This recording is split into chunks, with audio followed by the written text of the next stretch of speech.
The Bitcoin Group, the American original. For over the last 10 seconds, the sharpest Satoshis, the best Bitcoins, the hardest cryptocurrency talk.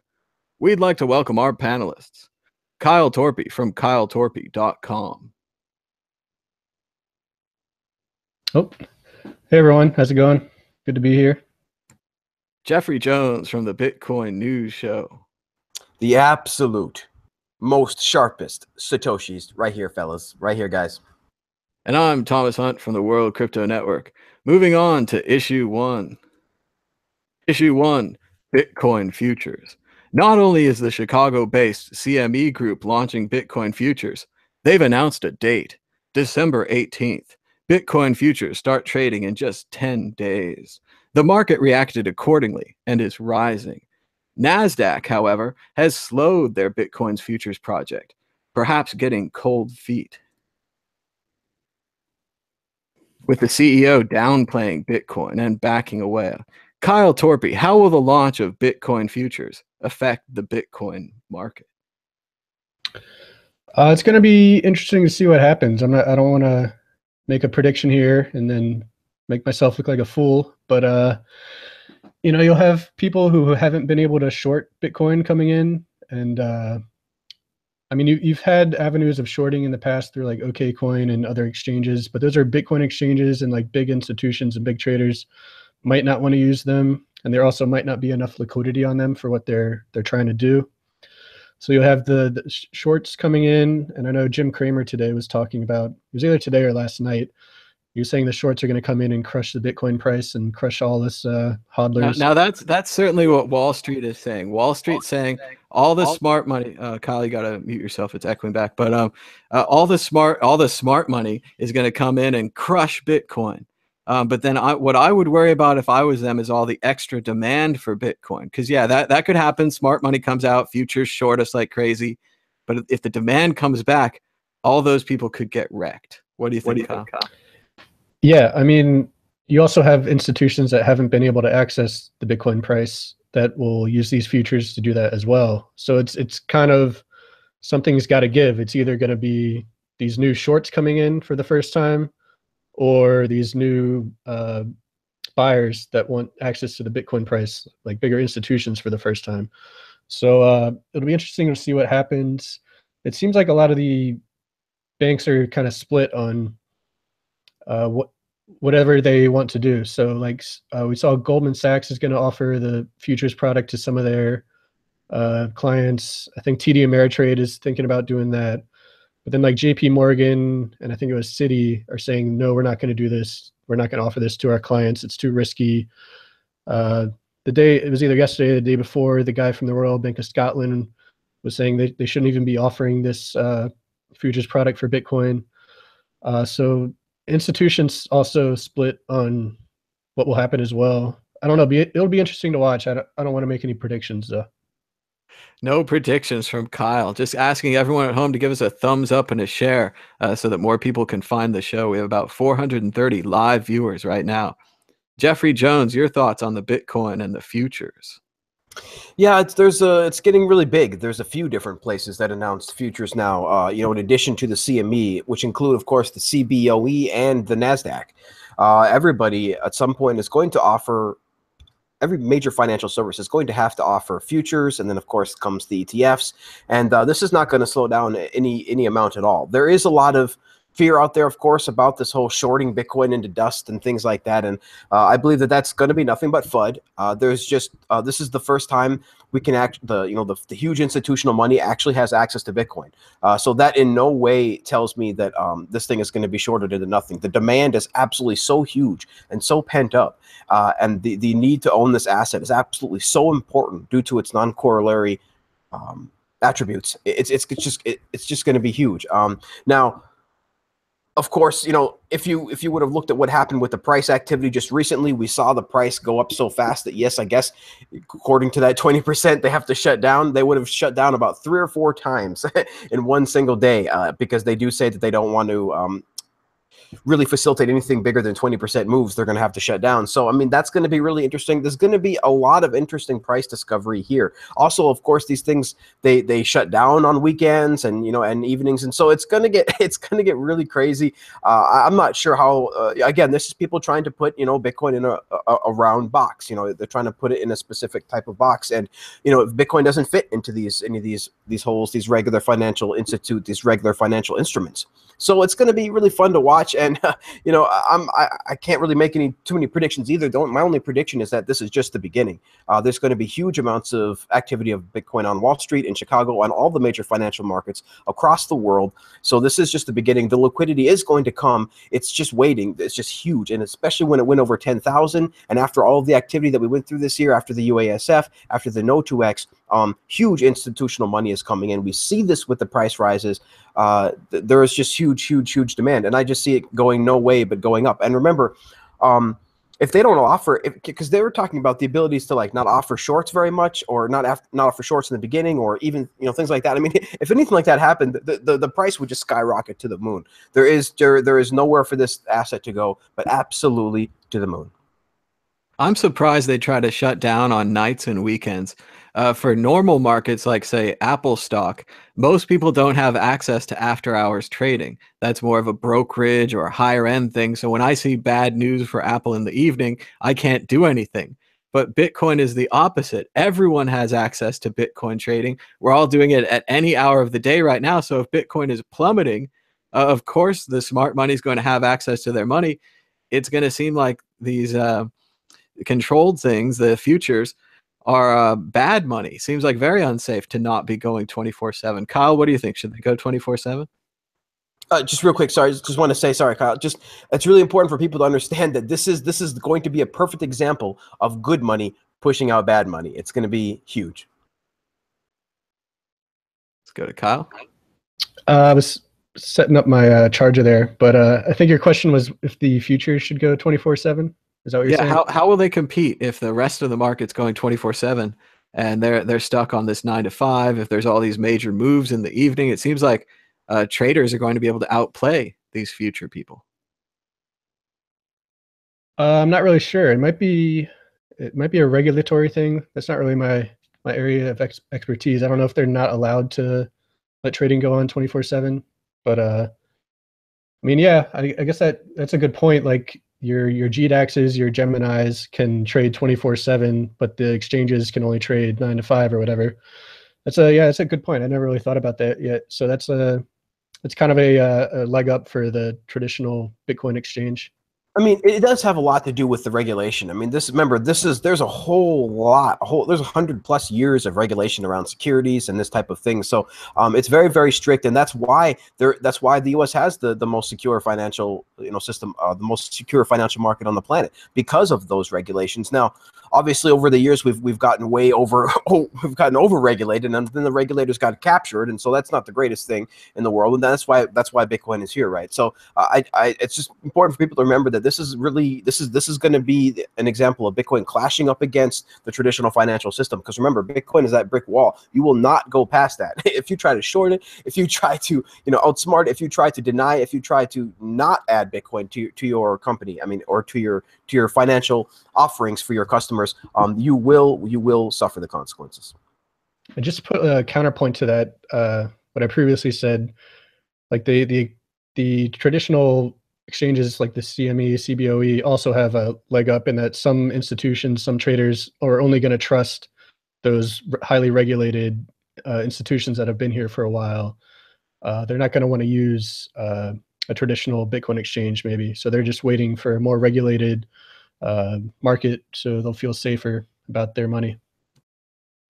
And let's hope they feel safe starting in about 10 days. Let's move on to the exit question. Which would you rather have, Bitcoin futures or a Bitcoin ETF, and why? Kyle Torpy. That's a tough one. I mean, Bitcoin ETF, the idea there has always been, or at least with the original one from the Winklevoss twins, was they were going to hold the actual Bitcoin. But now it seems like the ones that will have a chance to go live are going to be based on the futures.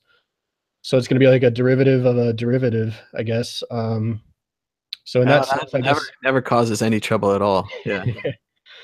so in that sense, if these ETFs are going to be based on the futures, I guess I'd rather have the future directly rather than another derivative based on it. Although I'm not sure what the risk is there. But I also wouldn't really be that interested in a Bitcoin ETF if it's done like the Winklevoss Twins ETF was going to be set up, because they had no insurance on the Bitcoin, the underlying Bitcoin that was what they based the value of their ETF on.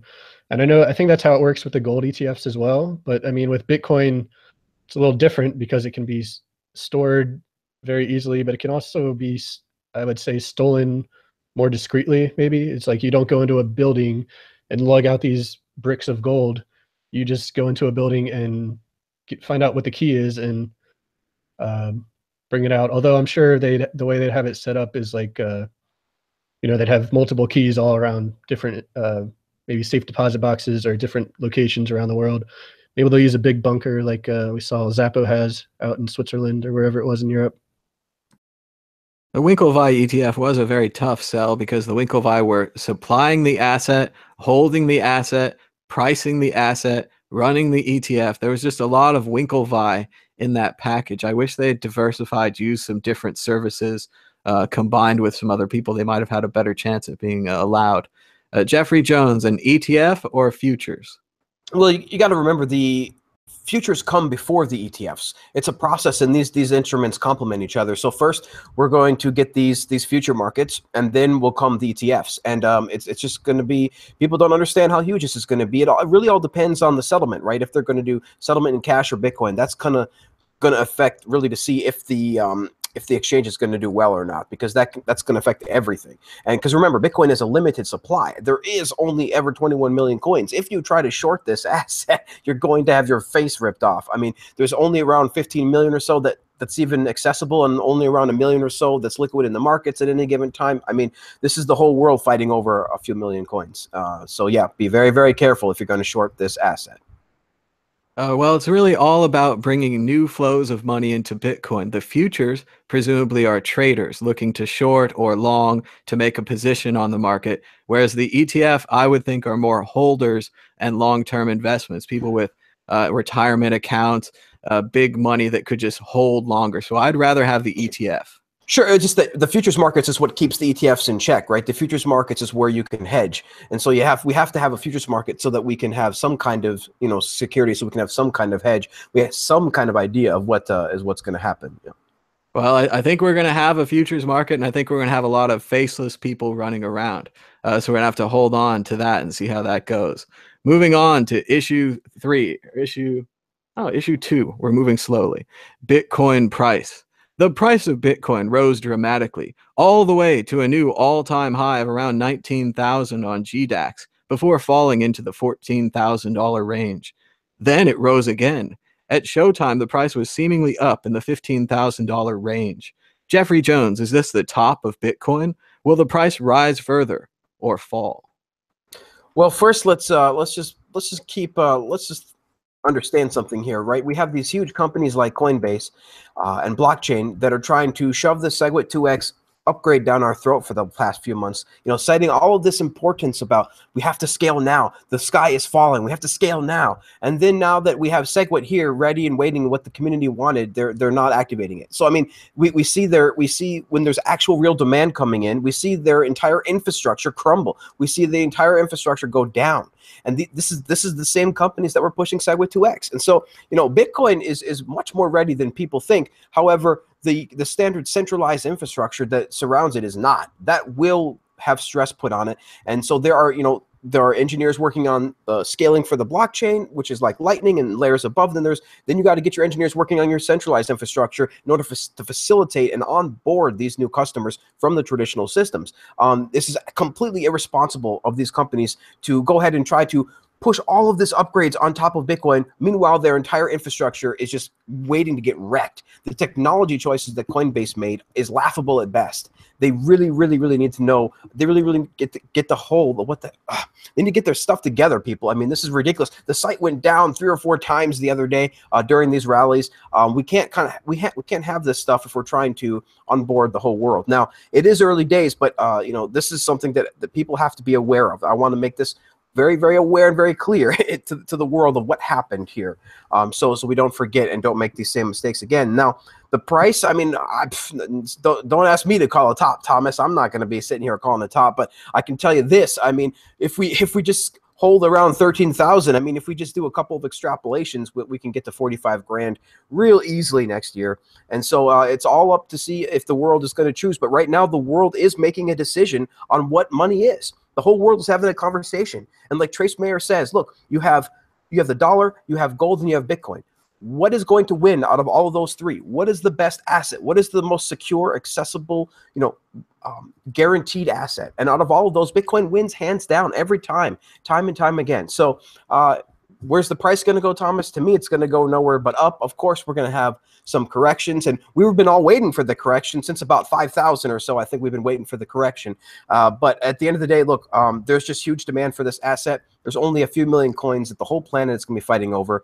Expect this asset to continue to rise. It was very unfortunate. During the price rise, many articles were written saying that the Bitcoin infrastructure had gone down and that the Bitcoin infrastructure couldn't handle the demand, when actually we're sending transactions just fine on the blockchain. It's these centralized institutions that we've set up to provide a bridge to the fiat world that we're having trouble during the price rise. Kyle Torpy, what about the price of Bitcoin? Up, down, worth it? Yeah, so to Vortex's point about the SegWit 2x stuff with these companies that tried to push it through, the failure of that kind of proved the digital gold use case, at least for now. That was kind of a threat to like this idea that Bitcoin's a censorship-resistant, permissionless layer for payments across the world. And we kind of found out that a couple of companies and miners can't push through changes to the protocol whenever they feel like it. Not to mention their developers seem to be incompetent, and they wouldn't have even been able to do it if they had more support. So we've seen this digital gold meme. I've seen it like everywhere, all over Bloomberg, CNBC, all these like big financial news outlets have been talking about the digital gold meme more than like using Bitcoin for payments. Once the 2x hard fork failed, I wrote a piece for Forbes talking about how it proves that it's like digital gold at the base layer, and now it can do a better trustless PayPal with things like Lightning or side chains or a bunch of different solutions for layer 2 to do faster, cheaper, better payments in a more trustless manner. But in terms of the price over the short term, I mean, we've seen a lot of dumb money, I would say, for lack of a better term, entering the space lately. You see people asking questions related to whether or not they can buy or sell a fraction of a Bitcoin, stuff like that. There's been pieces in like the Wall Street Journal about grandmas buying Bitcoin and not knowing what it's actually called. She thought it was called like a bot coin or a I keep hearing stories about people that go to Coinbase's interface and they want to buy a Bitcoin, but they end up buying some Litecoin or some Ethereum because it's cheaper.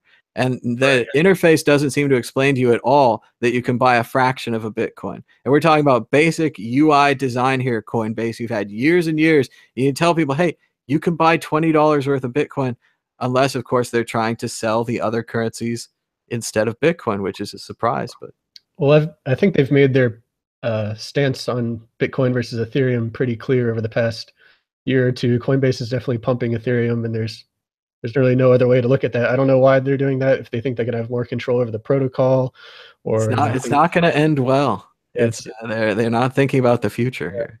I don't know. I mean, Bad Luck Brian has made a lot of bad decisions or bad statements over the years where he comes out and says something, and then like the next day something happens, and whether it's like I don't know. I don't want to get into that. That's a whole nother topic. We're going to go to topic 4 on that later. But you know, some other Bitcoin companies like BitPay did replace their early CEOs.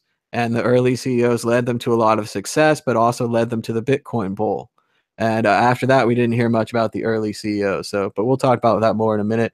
Anything more on the price, Kyle? The one thing I would say when it comes to like if this is a bubble and we have all this dumb money coming in with like Uber drivers talking about their ICO that they're launching, I think something that could pop the bubble that I think is kind of inevitable is like some kind of government crackdown on Bitcoin in some way, because there's so many different things going on in Bitcoin that someone like Trump would point at and go like, we need to shut down Bitcoin. I remember there was a guy, I think it was a senator on CNN earlier this year, was saying we need to go after Bitcoin and shut it down and cut it off from North Korea because they might be mining or they might be hacking South Korean exchanges. So you got like North Korea, you got like the opioid epidemic in the US, which a lot of that is, or not a lot of that, but there is an element of the darknet markets and people importing fentanyl from China into the US through that route. There's a lot of different ways they can like say Bitcoin is evil and we should ban it. And someone like Trump, I could see going that route. Now, whether or not it would be successful, I mean, the success of the ban would be one thing, like pushing some kind of new law, and then actually enforcing that law would be even more difficult. But I don't think they could even pass any kind of law to ban it because of the PGP cases from the 90s that you can fall back on, where they said PGP can't be banned because it's free speech or whatever. People were like printing the code for PGP in books and wearing T-shirts and walking across international borders to prove their point of how it's free speech. I like that argument, but I don't think you're going to get it by Gorsuch. The new Supreme Court is not the old Supreme Court. You would lose that one, I think. Yeah, I mean, we'll have to see what happens, but I think a big crackdown on Bitcoin from like a Western government, I think it's closer than people think.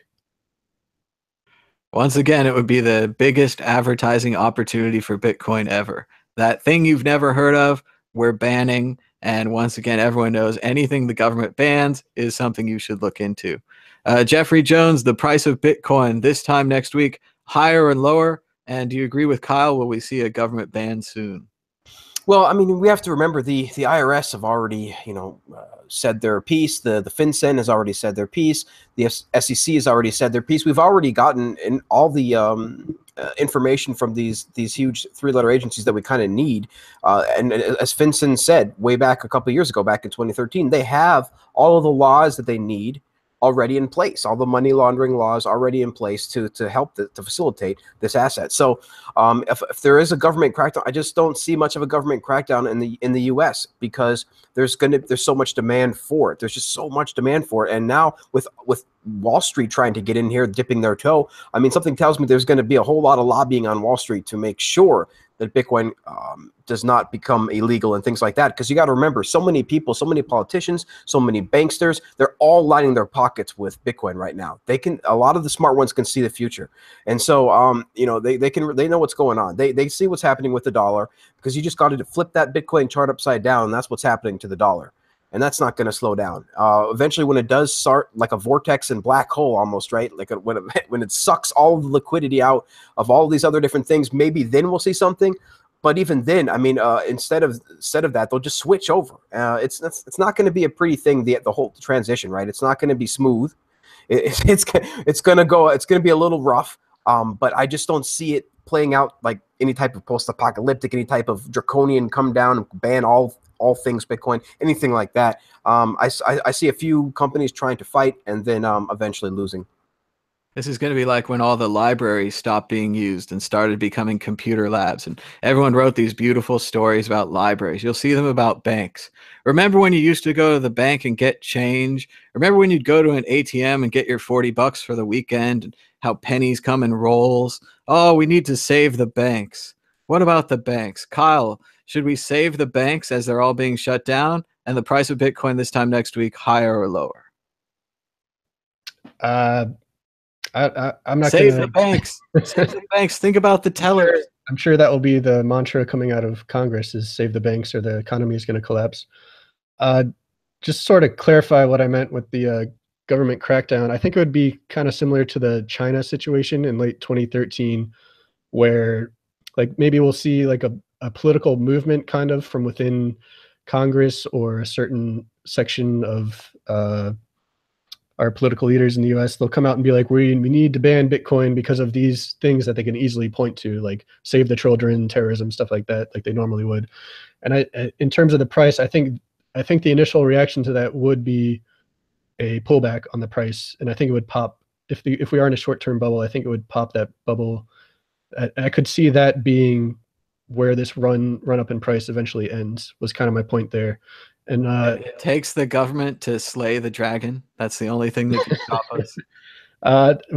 It's what I see would be the what would happen. But in terms of the price next week, I'll say higher.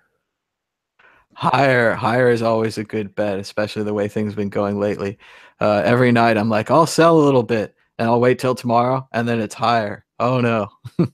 Moving on, I'd just like to thank everyone for giving us a thumbs up and the share. We have 914 viewers. Thanks to everyone for your tips in the super chat. I'm not looking at the chat right now, but I appreciate your support. Moving on to issue 3, Bitcoin outlawed. As Bitcoin becomes mainstream, more and more financial luminaries are taking their chance to speak out against the fledgling cryptocurrency.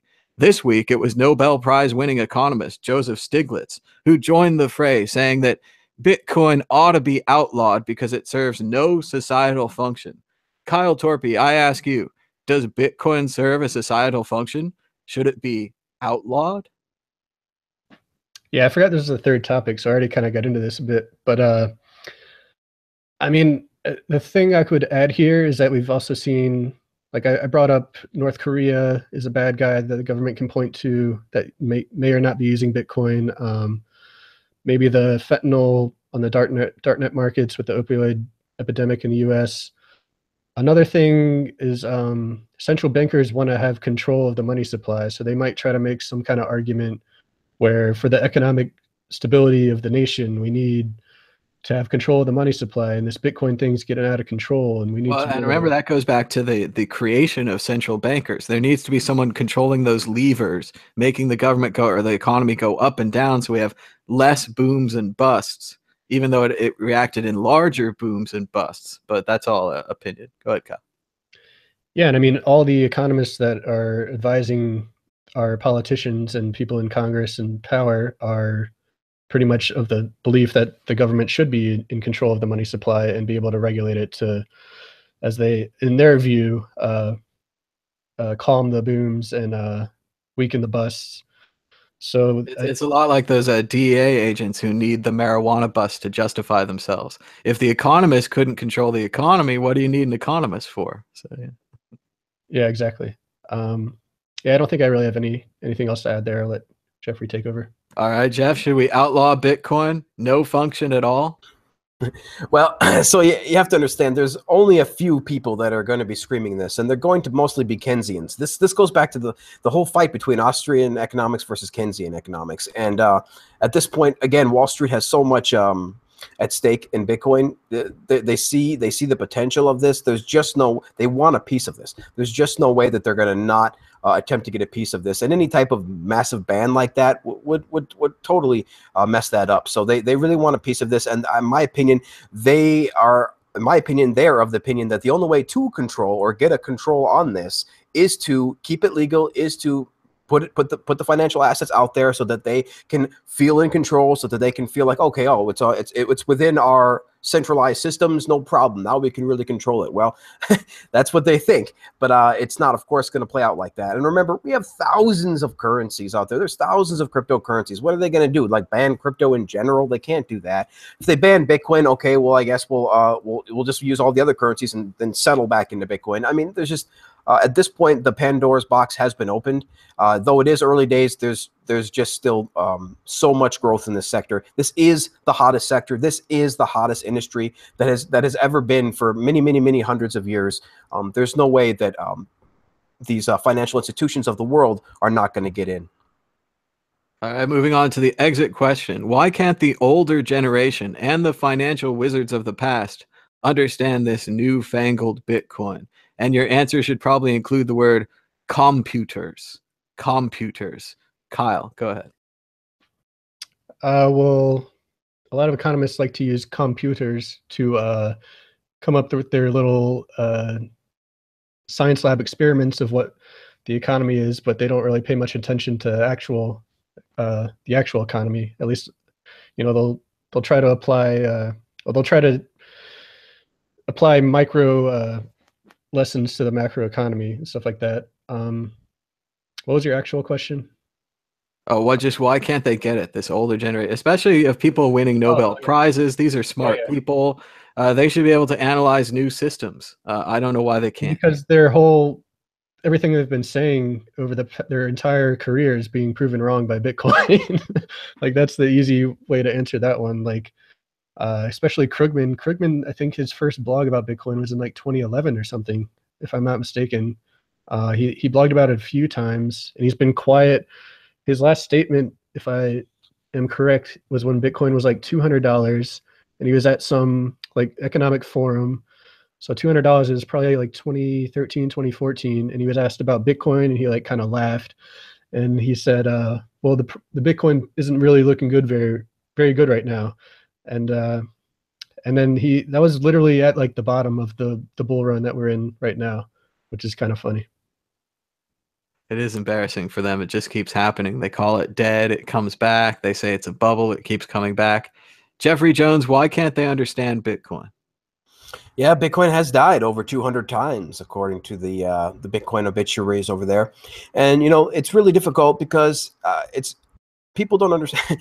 I can really sympathize and empathize with people who don't fully understand Bitcoin, because it does take so many disciplines to really grasp it, and it is an infinite rabbit hole. You can have a very surface level understanding all the way down from the surface all the way down.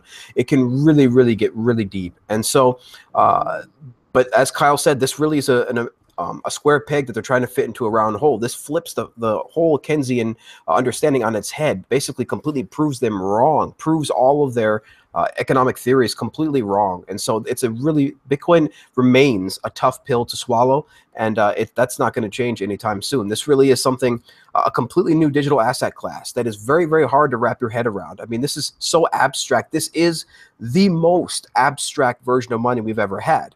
And so, it makes sense that it gets a little bit difficult to understand, which is why I really implore these people who supposedly have won Nobel Prizes and things like that to listen to the people on the ground, listen to things like the World Crypto Network, listen to the developers like Eric Lombroso, listen to the people that are in this community that donate their time about this type of stuff. And you'll really get a much clearer picture about what's going on. And, it's true that crypto economists really are about the only real economists, because traditional economists just run their theories in their computers, in their labs. But crypto economists can run all their theories in real time with real money and real networks in real world scenarios. This is huge stuff. This is part of crypto economics is a huge part of this global financial renaissance.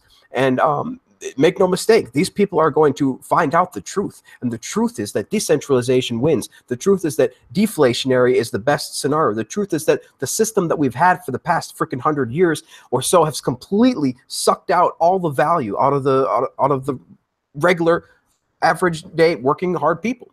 And so this is something that we're trying to change with Bitcoin and bring money back to the people. And I think that's one of the reasons it's so hard to sell Bitcoin, because people don't even know what their money is. Their money changed in the 1920s. It changed again in the 1970s. And people aren't aware of central banking, inflationary money, fiat currency, and they aren't aware that we're off the gold standard as well. They don't really look into their money. It's ignored, yet everywhere. Kyle, you had more to add on this? Yeah, I wanted to add to the science lab, like the economists with their little experiments that are in a controlled environment and all that kind of stuff. The entire point of Bitcoin is to get around that. Like these economists have been the way they think about the world. It's like this world where everything can be regulated. Oh, we'll just ban something if it needs to be. We'll put the minimum wage here. We'll put all these constraints, and everything will work out just as we want. Bitcoin doesn't care about any of that. The entire point is it comes out of this idea of the cypherpunks and crypto anarchy, where you can't ban it, you can't do anything about it. It's here, and deal with it, basically. Well, and so many sciences and even philosophies take place in a vacuum. They say, what if this was true? Or what if that was true? And we can try out all of our ideas and we can have this whole logical exercise. But the problem is that's not true. When I look to change the world, when I look for useful things like Bitcoin, what I look for is bootstrapping.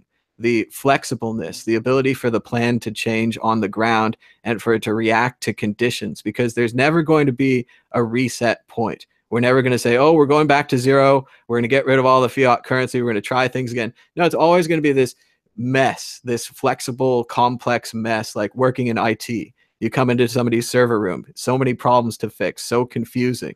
But if you have this one thing, if you have this Bitcoin, I think you can change it. We can find a way through this.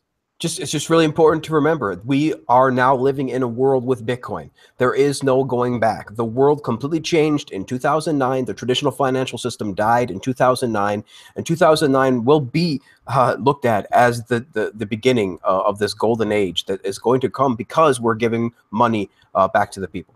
And that's what's so strange about what's going on right now with the price. It's not about everyone getting rich, although that's very nice. It's more about being proven right. That the things we were saying about Bitcoin, that it was revolutionary in 2013 and 2014, even 2012, when people were talking about this, they were all right. All the economist people, all the you're in a bubble, you're tulips, you're a joke, all the criticalness that we had to face early on, they were all wrong. And now as the price continues to go up and demand continues to drive that price up, things are shifting and they're all coming back and they're like, oh, maybe it's okay. Maybe the blockchain's okay, or maybe the ICOs are okay, or maybe this is okay. And they're eventually coming down to the fact that Bitcoin has always been okay. It's always worked the way we said it did. And it's been amazing ever since then. That's why you have people like Andreas who read about Bitcoin and then like lost his mind for 2 weeks, had to read about Bitcoin constantly, went on this whole thing, changed his whole career. Other people like myself started volunteering and making videos. Other people got into Twitter or trading or whatever they wanted to get into. Bitcoin has brought this out of people because at its core, its truth of what those Finnish researchers said. They said Bitcoin is a monopoly on the rules. It's a monopoly on these very basic rules: 21 million units, one-way sending, structure of halvenings every 4 years. These are the rules of Bitcoin. It's just that simple, but it takes people a long time to get to it. They don't know about money. They don't know about any of this, but they're going to find out soon. It's been very exciting watching this happen. Let's move on to issue 4, Coinbase down. It happened again. Coinbase and GDAX were both unavailable during the height of the Bitcoin rally, robbing users of their right to double down or take profit due to overwhelming demand on Coinbase's servers. It happened as the price broke $15,000, with Coinbase's app rising to the top of the App Store and claims of 8 times the traffic of their previous spike. They promised to do better the next time, but many are beginning to have their doubts. Additionally, Coinbase has failed to announce a timeline or to simply adopt segregated witness. Jeffrey Jones, is Coinbase primed for disruption? Will they be able to withstand the challenge from Jack Dorsey of Twitter fame's Square Cash? Look, I've never really been a huge fan of Coinbase. Ever since they started going with their AML, KYC kind of things, you know, I knew it was doomed. I knew it was doomed. This is a temporary thing. Coinbase is a temporary step, part of a temporary stage of the onboarding of Bitcoin, of the beginning of Bitcoin hyper Bitcoinization. And so in the long run, Brian Armstrong has made every wrong decision that you could possibly make. He's nearly taken down Coinbase with the whole Ethereum and Ethereum Classic split that he was not prepared for. He continues to go on television and say completely ridiculous things like SegWit is not in our top 5 customer requests. I definitely urge everybody who thinks that SegWit needs to have, who thinks that Coinbase needs to adopt SegWit, please go to their support ticket, create a support ticket, overwhelm their freaking support people and say, look, we need SegWit. They tried to shove the SegWit2x down our throat, completely take over the actual repo. And now they're telling us that SegWit's not a priority, when they said that the absolute whole sky was falling just a couple months ago or just a month ago.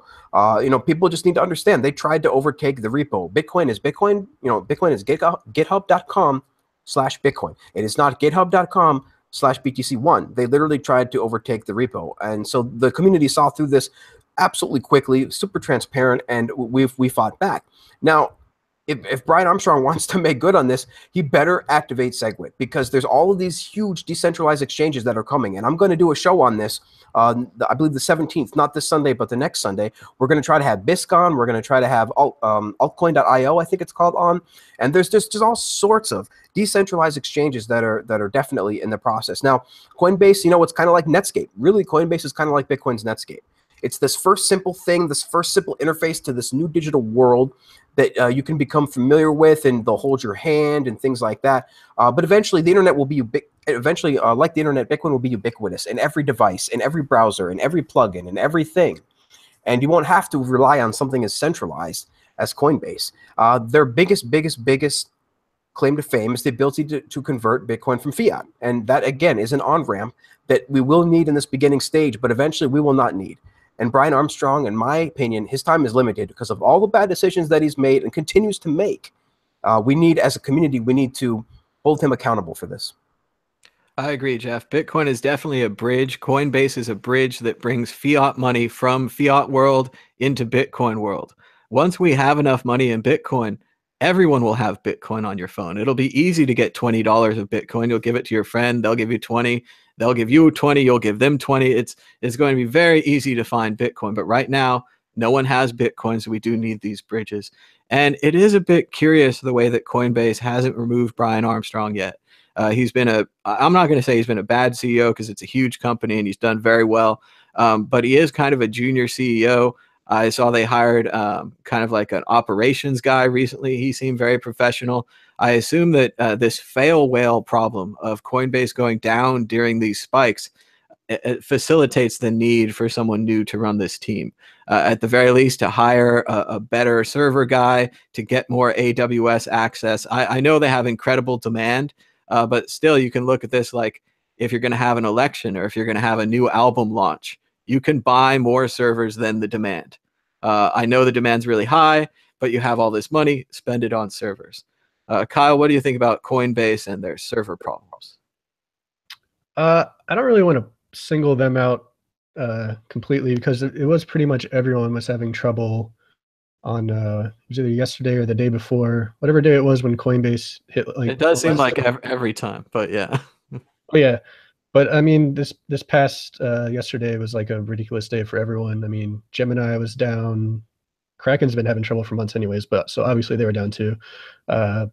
Coinbase was down. I tried to open my Trezor wallet and I couldn't get access to like my balances and stuff because whatever the API they used was down. I think they used Bitcore. That wasn't working. So it was a little bit of everyone going down. But one thing to point out, Vortex brought up the point of SegWit, and Coinbase was pushing this 2x hard fork as well. Or I guess Brian wasn't really as vocal as like Belshi and Garzik and some of the other people behind it. But one of the points Vortex brought up, Brian was on Bloomberg and talking about how SegWit isn't like being demanded by their customers. I don't know if you guys saw it, but the customer ops manager from blockchain saw that and tweeted out that for blockchain, the biggest issue by far for them is high fees and unreliable transactions. And he doesn't see how that it could possibly be different at all for Coinbase. And like to that point, isn't this the whole reason they wanted the hard fork as well? Like because of the high fees and the unreliable transactions. It's also as a technology company, you can't be listening to your customer support to decide your technological decisions. The customer support people might not care about Samba drives or some kind of esoteric number thing, but your tech people should, and you should be a technology company or a Bitcoin company. You should be on top of this. Yeah, they might not know what SegWit is even, but they'll want lower fees and more reliable transactions, which SegWit provides. So yeah, that's really the only point I wanted to make on Coinbase. Well, and it's very fair. Kyle's right. The rest of the industry went down as well. Nobody's prepared for the kind of demand that we've seen on Bitcoin, but we do hold Coinbase to a different standard. They've raised $1 billion. They're the unicorn of the industry. We'd like to, at the very least, see SegWit adoption, the end of the fail whale, and in addition, not just SegWit adoption, but some responsible communications here. Earlier in this week, Alan Silbert and myself asked politely for Coinbase to give us a roadmap on SegWit adoption. This is a real standard thing, especially for a company like Coinbase, which is influencing something like Bitcoin, which is kind of like a stock. If Apple was going to release a new iPad in 6 months, they'd say, hey, new iPad in 6 months. We need to tell our stockholders. In the same way, they have this problem that they don't have SegWit. It's a technical problem. They need to tell us when they're going to release a fix. Then in 2 or 3 months, we could say, hey, where's the fix? And they could say, oh, we weren't really doing it. We just lied. And then we'd know they're liars. But as it is right now, they're not even giving us the timeline. So now we're like, why are you communicating so poorly, Coinbase? You have all this money. You have no doubt PR people, talented people, engineers. We had the thing yesterday where the Coinbase Twitter account said, we're working on it. That sounds great. And everyone kind of celebrated again, just like the time they released that blog post that said they were going to keep real Bitcoin as Bitcoin. And then a few days later, they changed their mind and they said, oh, well, whatever has the longest chain is Bitcoin. Then a few days later with this SegWit thing, Brian gets on there and says, no, we're not going to do SegWit. And by the way, we're looking to hire engineers to help us do SegWit. And it was really embarrassing. You've got to stop HR managing from the community. And it looks like you don't have anyone on your staff that can do SegWit now. And that's a horrifying oversight. You should have lots of people that could do SegWit. You're a big Bitcoin company. Anyway, enough bashing on Coinbase. We do that enough. Exit question. One word. Coinbase or Square? Jeffrey Jones.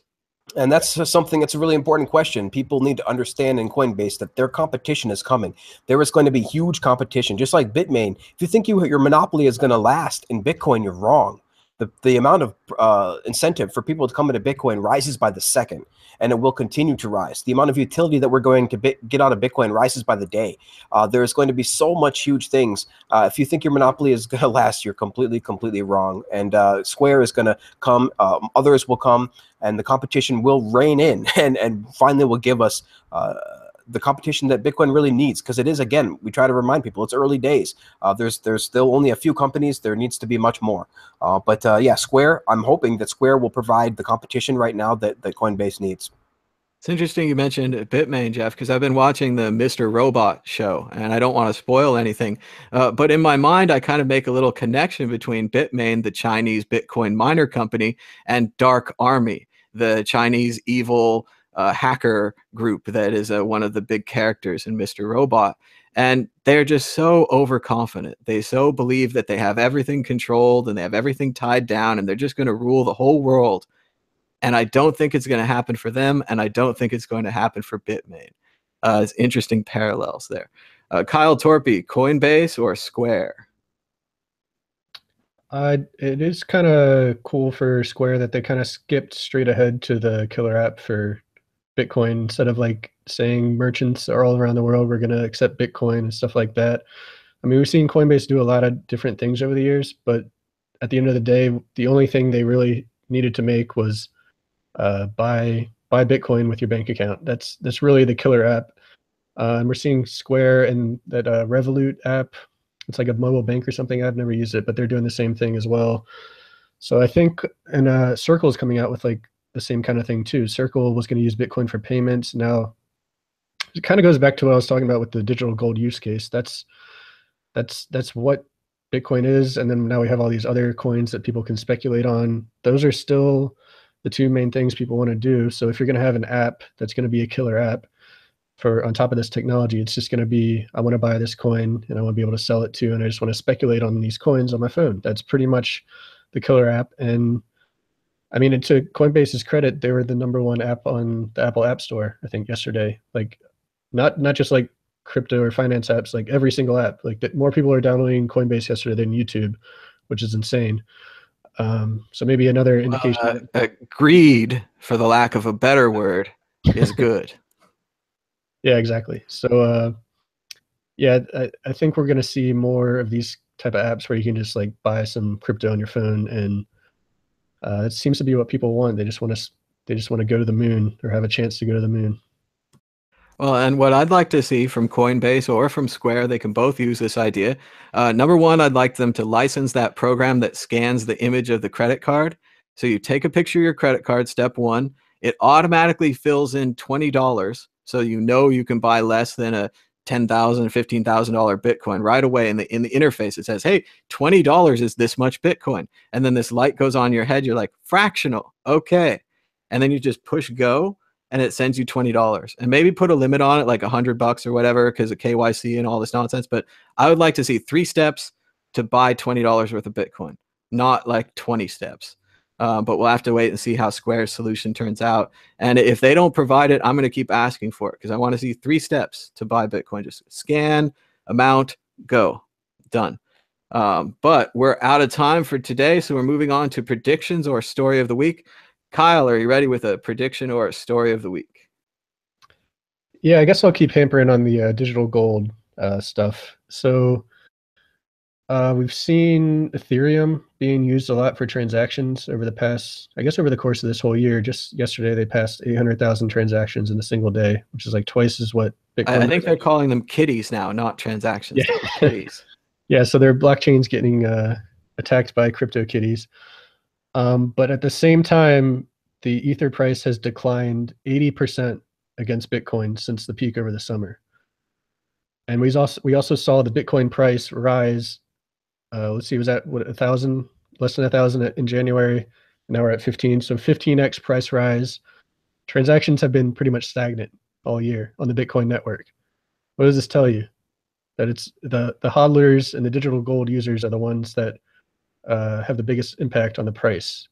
I mean, I remember on Reddit, like even earlier this year, you would see these posts like how to predict the Bitcoin price, and you'd have like prominent people saying this is a legitimate thing, and it was just like the number of transactions on the network squared or something, and it did track the price back in the day. But that it's been completely broken this year with like the 15x price rise, and transactions are the same. And we see Ethereum transaction exploding while the price crashes against Bitcoin. So I just wanted to bring up that the amount of transactions going through the network aren't really the thing that impacts the price of cryptocurrency. It's Yeah, I just want to good note for Bitcoin Cash as well. Go ahead, Jeff. Yeah, I just want to second that too. I mean, people don't understand the power that hodlers have. It's the hodlers that are going to make these future markets work. It's the hodlers that are going to have this liquidity, that's going to drive up the value. It's really, really, really important. If you try to short hodlers, you're going to get wrecked. This is a very important economic dynamic of Bitcoin, holding this asset. And there is just so many people out there that will die hard, hold this asset so hard before they sell, that there's just no chance that you can try to go against it. It's also worth noting all the people talking about the flippening, that we're going to flip over to Ethereum from Bitcoin have disappeared. All the people calling me maximalist have disappeared. And yet at the same time, what I said was true, that eventually the price of Bitcoin would rise so much that everyone who likes their altcoins, and they still like their altcoins, it's fine, they'll have to sell them into Bitcoin because it'll be going up hundreds of % a day, which now seems to be happening. And if you look at things like the altpocalypse recently, where they were all down 30%, and then they were down 30% the next day, that's what we described happening, and that's what's happening. So you can go back and watch the old shows if you don't believe me. Jeffrey Jones, prediction or story of the week?